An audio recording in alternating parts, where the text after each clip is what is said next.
The curse. They feared. The rain had not stopped for 3 days. Dark clouds covered the sky like a thick blanket. The small alien village of Varen was quiet. Too quiet. Doors stayed shut. Windows were locked. No one dared speak the name of the woman who lived on the edge of the ruins. Jera. They called her Cursed. She brings death, the baker whispered. She brings storms, the guard muttered. Where she walks, flowers die, a child said, hiding behind her mother. Jera lived in an old stone hut with her little daughter Lyra. The roof leaked, the walls were cracked, and the floor was always cold. But it was the only place left for them. No one would give them shelter. Not after what happened to Jera's husband. He had died screaming, covered in strange dark veins, after trying to help a dying animal near the crater. That was when the rumors started. Now the villagers crossed the street to avoid her. They left food near the gate, but no one came close. And when the storms began to follow her steps, even the kindest people turned away. Inside the hut, Jera held her daughter close. Lyra was thin, her cheeks pale. Her breathing was weak, her body burning with fever. I'm sorry, Jera whispered, rocking her child. Mama's here. I won't leave you. Lightning flashed outside the cracked window. Thunder rolled like a giant's roar. The wind screamed through the broken boards. Still Jera stayed still, whispering lullabies to a child too tired to reply. Far away in the outer settlement, a human named Ray checked his weather scanner. He had just landed his old cargo ship nearby, hoping to trade supplies. But his screen beeped with red warnings. Severe bioelectric storm, he muttered, adjusting the controls. Coming from the ruins? He turned to the old alien trader beside him. What's in those ruins? The trader's face grew pale. Don't go there, that place is cursed. Why? There's a widow there. Lost her husband. Her daughter's dying. People say the air around her is sick. Her soul is cursed. Ray raised an eyebrow. Or, maybe, no one's helping her. The trader leaned in. You're human. You don't understand. Her presence brings storms. If you go near, you'll die too. But Ray didn't believe in curses. He believed in facts, in science. And more than that, he believed no mother and child should be left to die alone.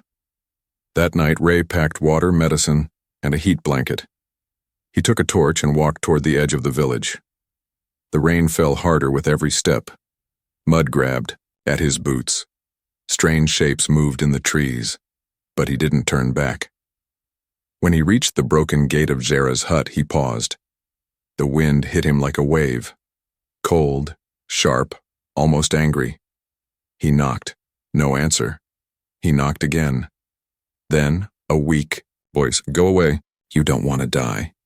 Ray replied, "I'm not here to die. I'm here to help." The door creaked open a little, just enough for him to see her. Tired eyes, tangled dark hair, soaked clothes. Her arms held a bundle of rags. Inside was Lyra, coughing, barely breathing. "You're human," Jera said quietly. "They said humans don't believe in curses." "I believe in helping people," Ray said. "Let me try." Jera stared at him for a long time.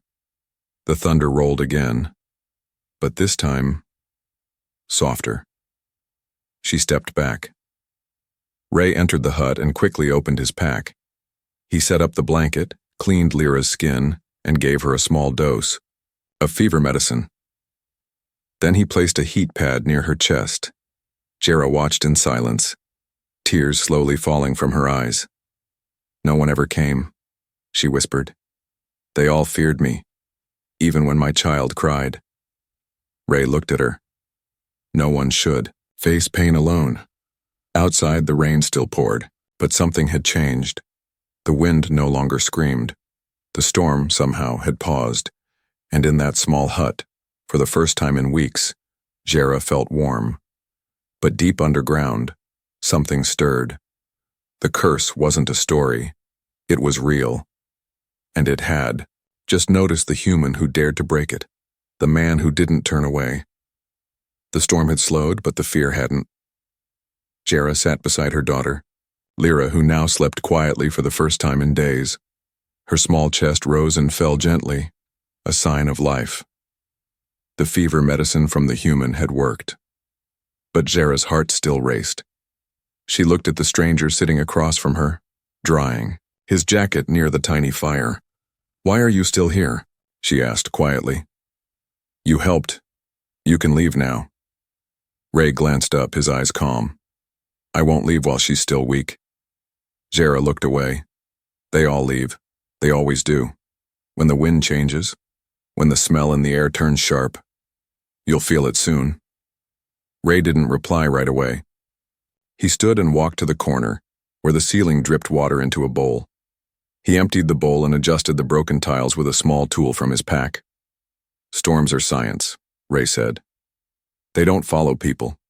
They follow heat, pressure, patterns, not curses." Jera shook her head slowly. "You think that until it touches you." Ray finished fixing the leak, then pulled out a thin, glowing panel, a scanner. He placed it near the sleeping girl. Jera tensed. "What are you doing?"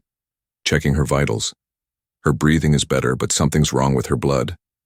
There's a strange energy in her system, like radiation, but alive."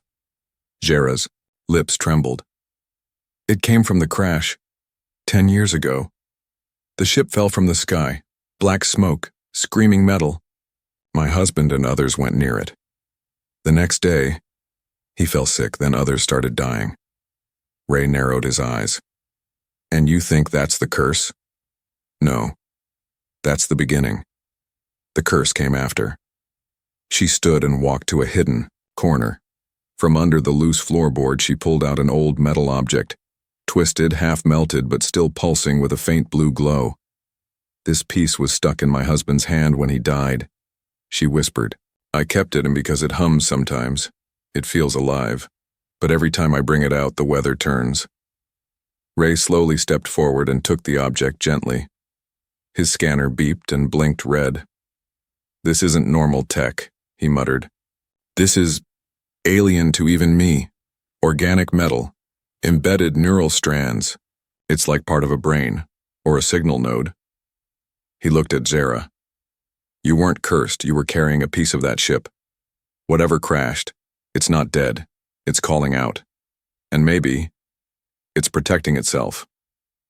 Jera fell back, shocked. "That's why people who tried to help me vanished.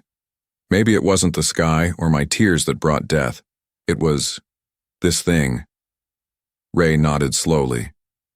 "It's not magic. It's a signal. And I think your daughter, Lyra, has absorbed some of it." Jera clutched her head. "What does that mean? Is she going to become like it?" Ray softened his voice.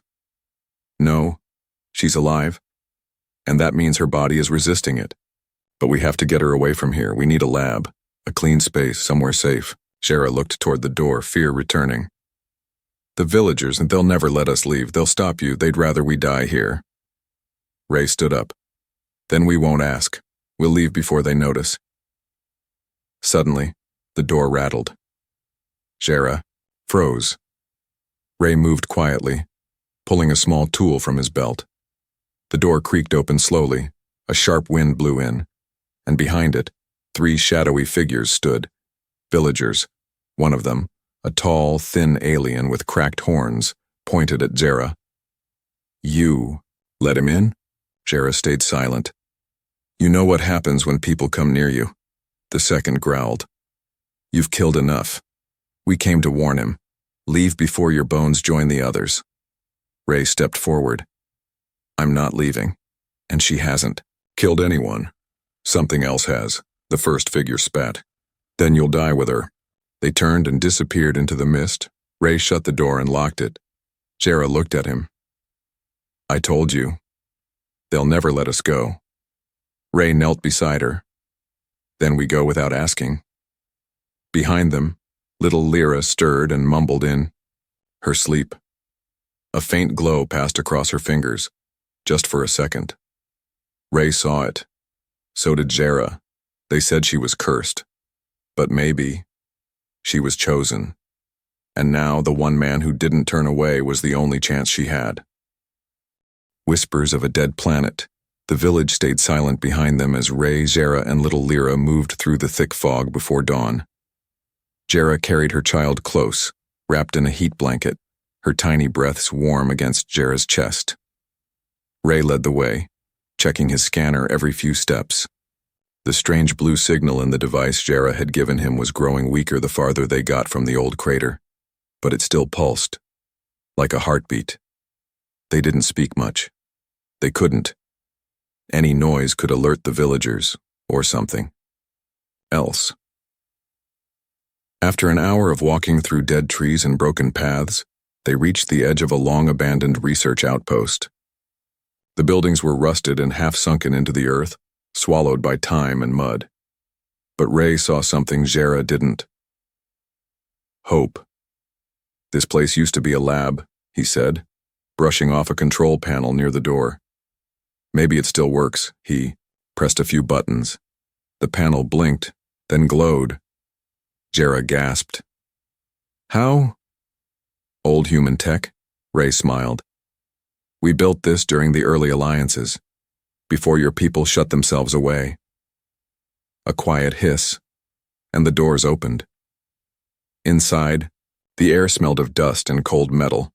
Rows of long-dead machines lined the walls, but one console still blinked faintly, running on emergency power. Ray carefully laid Lyra down on a clean padded table and connected his scanner to the console.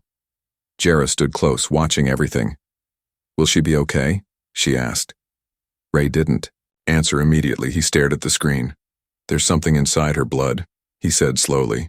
It's not a virus, not a sickness. It's language. Jera blinked. Language? Ray turned the screen so she could see. This energy, it forms patterns, repeating shapes. It's not random, it's trying to say something. Jera shook her head, frightened. You mean it's speaking through her? No, it's not using her voice, it's using her cells, like she's a messenger, a living message. Ray quickly pulled up an old translation program and ran the energy patterns through it. The results made his heart skip. I am broken, alone. Help me. Memory fading. Link lost. Survive. He stared at the words. Jera stepped back. That's from the thing that crashed? Ray nodded slowly. It wasn't a weapon. It was alive. Jera's eyes widened. The ship? Ray leaned forward. It was no ordinary ship. It was a biomechanical intelligence. A living being, maybe even ancient. It didn't crash, it called for help. But when it hit your world, something went wrong. Its pieces scattered. One piece got stuck in your husband's hand. Another, inside your daughter. Jera whispered. That's why the storms follow us. It's not hate, it's pain. Ray looked at the scan again. It's afraid. It's alone. And now, it's using your daughter to survive. Jera clutched her chest. Then, what happens to her? Ray stood silent for a long moment. I don't know, but I think if we can find the ship's core, what's left of it, we may be able to stop this. Or help it. Maybe even free Lyra from its voice. Suddenly the console went black. All the lights in the outpost shut off. Jera grabbed Lyra, panicking. What happened? Ray pulled out a flashlight and turned to the doorway. There was a sound, faint at first, then louder. A slow, dragging noise. Something was approaching. Ray raised his tool. Something's here, Jera whispered. They followed us? No, Ray said, his voice firm. This isn't the villagers. The dragging sound became a scraping, metallic noise, like claws across stone. Then a deep, low hum filled the hallway. Jera stepped back. Is it the curse? Ray tightened his grip. No, it's the voice behind it. And then, it spoke. Through the speaker in the wall, through static and broken code. The voice came in broken syllables, but they understood. The child must return. Link. Must. Complete. Jera's face turned white. Ray whispered, "It's coming for her." But instead of fear, something changed in Jera's eyes. "No," she said softly. "She's my daughter, you can't have her." Ray stood beside her. "We're not giving her back." Outside, the wind began again, but this time, it didn't bring fear, it brought a warning. The ship's heart was still alive, and it wanted to finish what it started, the child who should have died. The walls of the outpost trembled, not from wind, not from thunder, but from something moving beneath the ground. Jera clutched Lyra tight against her chest. The child's skin was glowing softly now, pale blue light pulsing from her fingertips like breath. Ray stood in front of them, one hand gripping a plasma cutter, the other holding a small shield emitter. "It knows we're here," Ray whispered. "It's trying to reach her." Jera looked at her daughter. "She's only a child, why her?" Ray didn't answer at first. His scanner was shaking in his hand, warning lights blinking red. "Because she survived when no one else did," he finally said. "Because she's the only one who heard its voice and lived." A deep groan echoed from the floor beneath them, like ancient metal waking up. A section of the wall cracked open, not with force, but as if something had melted through it. A strange figure stepped through. It wasn't a soldier, not a villager. Not even a creature of flesh.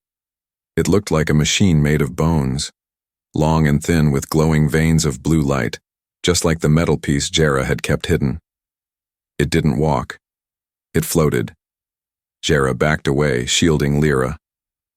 "What is that?" Ray's voice was steady. "A memory drone, a part of the ship's nervous system. It's not here to fight. It's here to connect." The drone spoke in broken words. "The child is host, must, complete, memory." Ray stepped between them. "She's not your host. She's not your tool. She's a child." The drone paused. Then a strange hum began to rise from its chest. The walls responded. The machines in the room turned back on, by themselves. One by one, screens flickered. Images showed the crash. The ship, once beautiful and massive, breaking apart as it fell through the alien sky. Pieces scattered, lights fading, screams, without mouths. Then, an image of a small girl, Lyra, sleeping peacefully beside her father, and a blue pulse entering her skin. Jera gasped. "She was touched that night?" Ray nodded slowly. "It marked her, not to hurt her, but to survive inside her."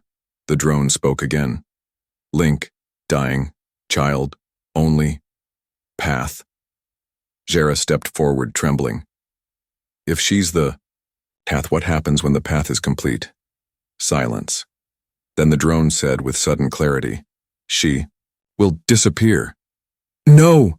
Jera cried, holding Lyra close. "She's not yours to take." Ray raised his cutter. "Step back, I'll destroy it." But Lyra stirred. Her little voice, soft and tired, spoke words she didn't know. Her eyes opened and glowed the same blue light. She reached toward the drone.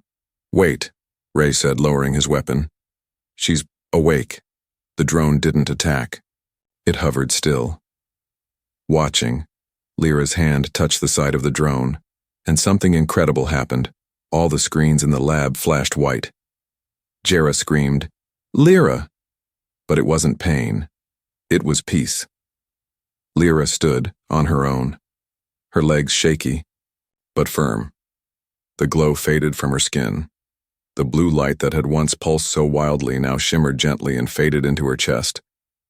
And then the drone melted into dust. The storm outside stopped completely.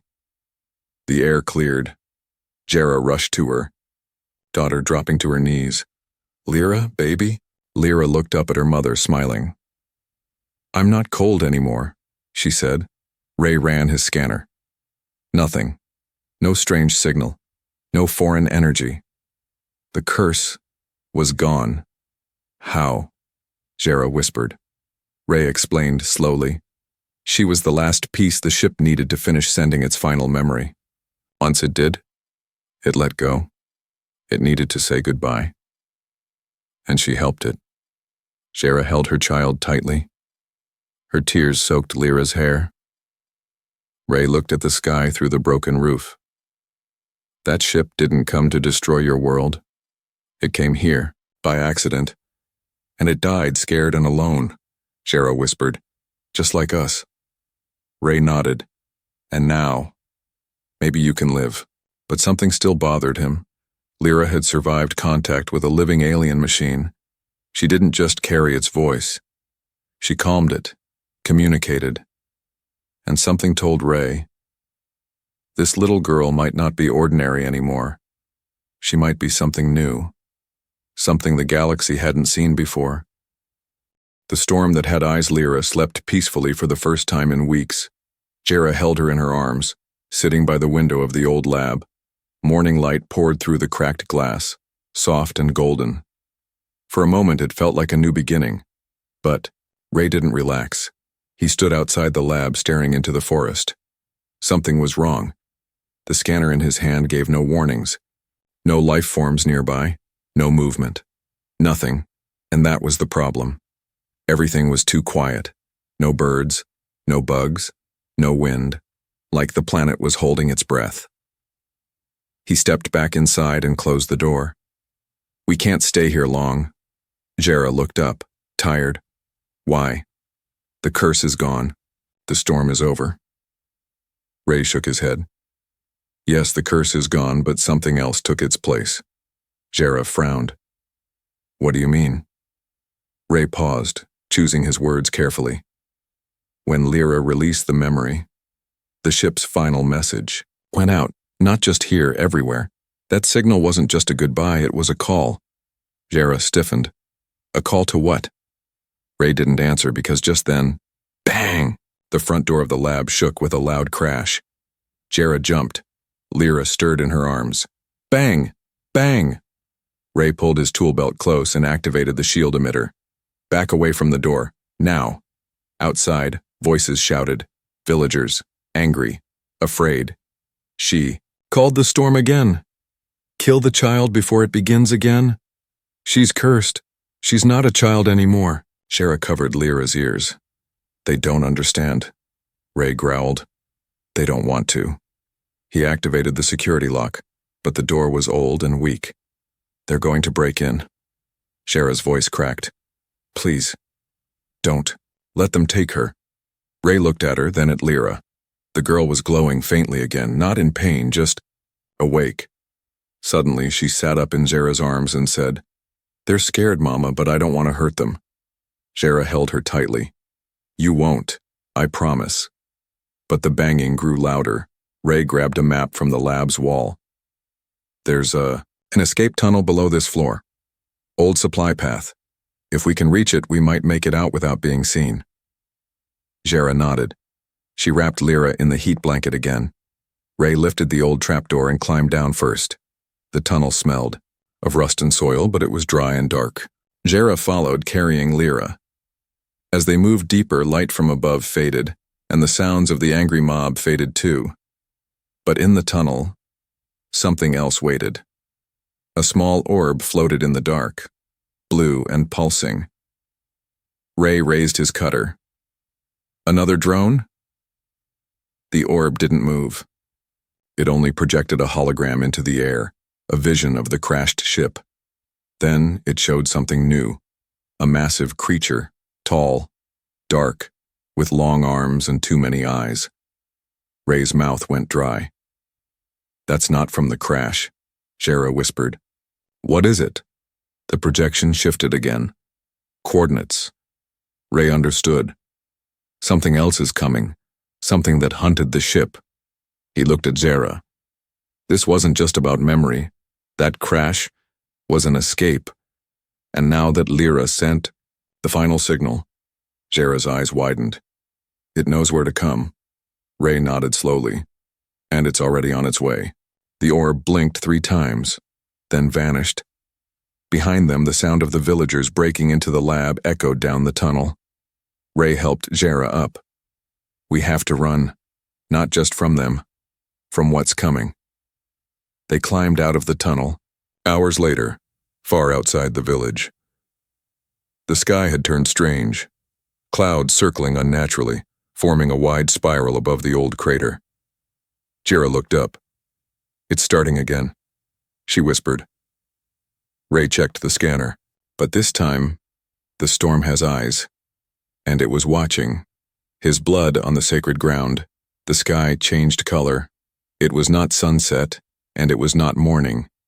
It was something unnatural, gray, red, and glowing blue veins, like cracks in the heavens. The spiral of clouds spun faster above the crater near Varan village. Every living thing on the ground looked up, and felt a chill deep in their bones. Ray stood at the edge of a broken ridge, breathing hard. His clothes were torn, one arm bleeding. Behind him, Jera held Lyra close, her hand shaking. They had run all night. Now, they stood at the place where it all began, the old crash site, the sacred ground, villagers once called it, the place they avoided for 10 years, the place they blamed for every death, every storm, every sickness, the place where the curse had first awakened. But now the truth was clear. It was never a curse. It was a warning. Ray placed Lyra on a stone slab at the crater's edge. The scanner he'd been carrying blinked faster than ever. The signal's peaking, he said. This is where it wants her to be. Jera shook her head. You're saying the crash left instructions? That it knew she would come back here? Ray replied quietly. Not instructions, a final message. Lyra's the only one who can speak it now. Just then the ground shook. A low hum came from deep inside the crater. Then it rose. A massive shape, black and liquid, yet shaped like claws and teeth and fear, lifted itself from the pit. It had no true face, but it watched. Lyra opened her eyes and whispered, "It's the thing that chased the ship." Ray moved forward. The hunter. Jera pulled her daughter back. Then we run. No, Lyra said softly, stepping forward. Jera gasped. Lyra! Ray stood in front of her. Wait, look. The creature didn't attack. It stood still, watching Lyra. The girl raised her hand. The blue glow in her veins returned. From the earth below, fragments of the crashed ship began to rise, pieces of ancient memory floating like leaves in the wind. Then, Lyra spoke. Not in her voice. In its voice. The ship's voice. The voice of the one who had died here. We ran from you. We feared you. But I am not afraid anymore. My memory lives in her now.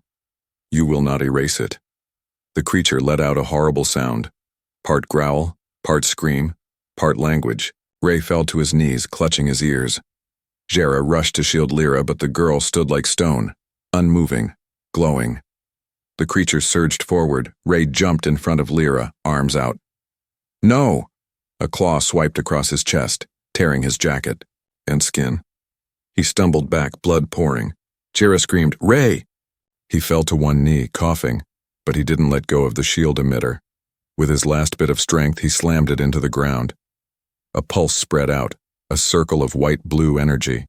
The creature screamed again and pulled back. Lyra turned. Her eyes were no longer glowing. They were pure, clear, human. She knelt beside Ray and touched his chest. Don't go. Jera dropped beside them, sobbing. Please, and stay with us. But Ray only smiled. I'm not leaving until you're safe.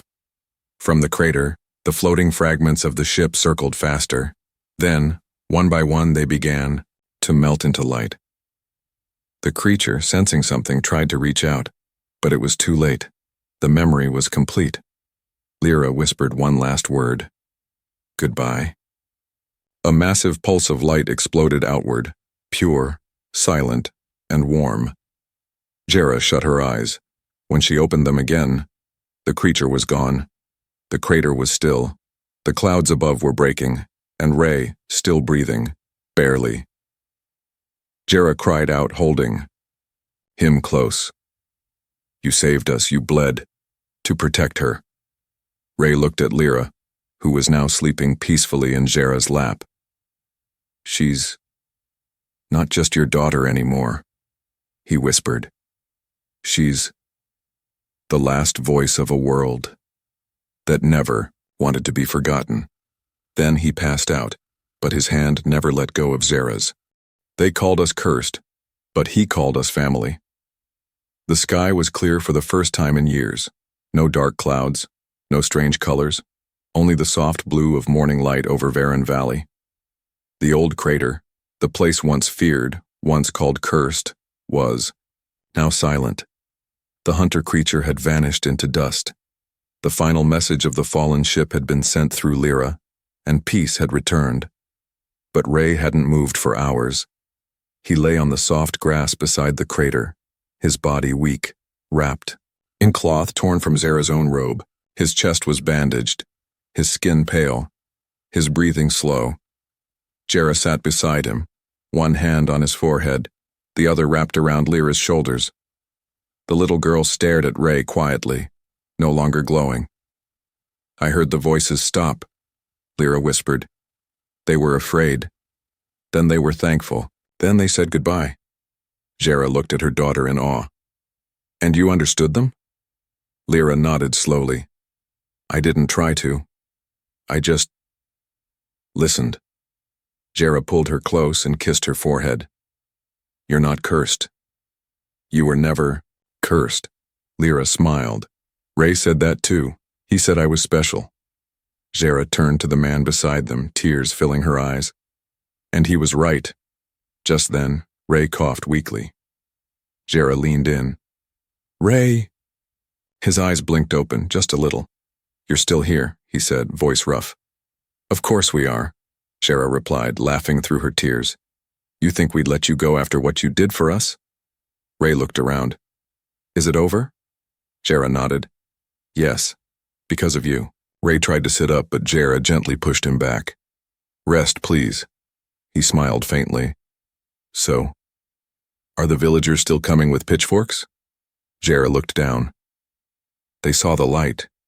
They saw the sky change. I think they know something happened, something bigger than their fear. Ray chuckled, then winced in pain. Let's hope they bring blankets, not torches.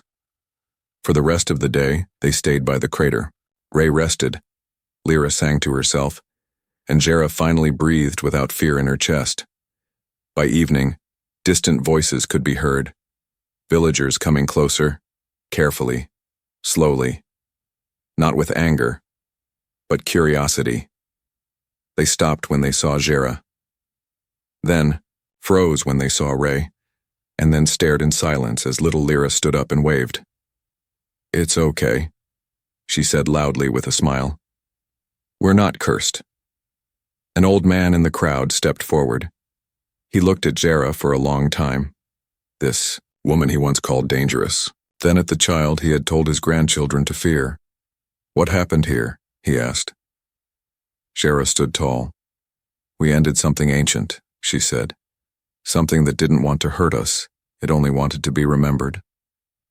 The man looked at Ray. And him? Jera turned toward Ray, who had now sat up leaning against a rock. That's the man who saved us, even when no one else would come near. Ray raised a tired hand. Hi, human, professional idiot, slightly bleeding. A few villagers chuckled nervously. Jera stepped forward. You called me cursed. You told stories. You left me alone with my dying child. The villagers lowered their heads. But this man, she said, voice strong, never asked about curses. He just saw a mother and a child who needed help. The old man looked ashamed. We were afraid. Fear is not a crime, Ray said gently. But turning away from someone who's suffering, that's something you can fix. Silence. Then someone in the back placed a small basket on the ground, bread, fruit, cloth. Another stepped forward with a jug of clean water. One by one, they began placing small gifts and supplies at Jera's feet, not out of guilt, but respect. That night, the villagers built a fire. Jera sat beside Ray, wrapped in a warm blanket. Lyra danced around them, laughing for the first time in months. You know, Ray whispered to Jera, I was supposed to leave this planet in 2 days. Jera smiled. You still can. Ray looked at Lyra, then at Jera. Maybe not just yet. Jera took his hand. You can stay, if you want. Ray squeezed her fingers. What if I do? She leaned against his shoulder. Then we'll stop, being the family no one wanted, and become the family someone chose. Ray chuckled. That sounds better than any curse. The fire crackled, the stars returned, and the galaxy for once felt just a little bit kinder.